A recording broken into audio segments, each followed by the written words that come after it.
Sebuah video yang merekam mobil digoyang-goyangkan ketika mengisi bensin di SPBU, viral di media sosial Instagram, Rabu, tanggal 18 Agustus tahun 2021.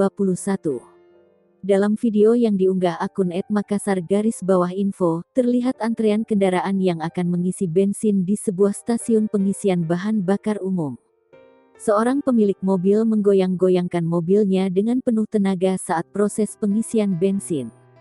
Berbagai komentar mewarnai unggahan itu. Ada yang menyoroti tindakan menggoyangkan mobil saat pengisian bahan bakar.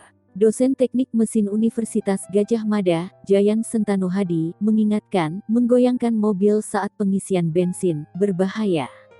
Ia mengatakan, bensin merupakan bahan bakar fasenya liquid. Oleh karena itu, dengan sendirinya akan berada di bawah dan udara di tangki akan keluar sendiri.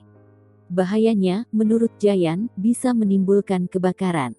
Jayan menekankan, tak hanya mobil, hal yang sama juga berlaku untuk pengisian bensin sepeda motor.